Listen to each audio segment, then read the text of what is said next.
আসন্ন লোকসভা নির্বাচনকে কেন্দ্র করে নদিয়া জেলার বিভিন্ন প্রান্তে চলছে নাকা চেকিং।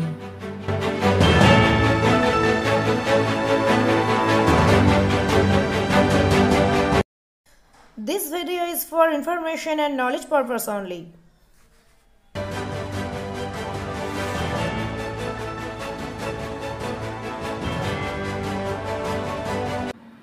সামনেই লোকসভা নির্বাচন, তার আগে সারা রাজ্য জুড়ে প্রশাসনিক তৎপরতা তুঙ্গে।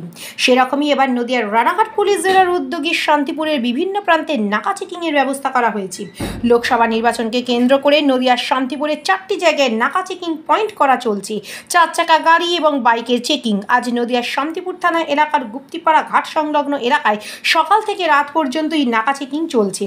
পুলিশ সূত্রে খবর, 3টি দফায় ডিউটি ভাগ করে চলছে নাকা চেকিং। যদিও ভোটের আগে এই নাকা চেকিং হওয়াতে ভোটের সময় অপ্রীতিকর ঘটনা কিংবা বেআইনি অস্ত্র, মাদকদ্রব্য, বিভিন্ন জিনিস লেনদেন অনেকটাই রোখা যাবে বলেই মনে করা হচ্ছে। তবে সাধারণ মানুষের দাবি, নির্বাচনের আগে যে কোনো অপ্রীতিকর ঘটনা এড়াতে পুলিশ প্রশাসনের এই উদ্যোগ বিশেষ প্রয়োজন। অবশ্যই ভালো, যাতে কোনো অশান্তি গণ্ডগোল না হয়, যার জন্য এই নাকা চেকিং করা আমাদের অবশ্যই। কোথা থেকে যাচ্ছেন আপনি?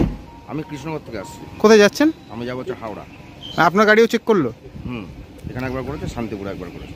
আপনি করছেন? খুব দরকার ভোটের আগে নাকা চেকিংটা, খুবই প্রয়োজন এবং আমাদের প্রশাসন যেটা করছে খুবই ভালো করছে। দফায় দফায় বা প্রত্যেকটা জায়গায় যে নাকা চেকিংটা হচ্ছে খুবই ভালো, চেষ্টা তো তাই চলে। আপনার গাড়িও চেক হলো? হ্যাঁ, আমাকে 2 জায়গায় চেক হয়েছে, শান্তিপুরে চেক হয়েছে এক জায়গায়। কোথা থেকে যাচ্ছেন? আমি কৃষ্ণনগর থেকে আসছি। কোথায় যাবেন? হাওড়া যাবো।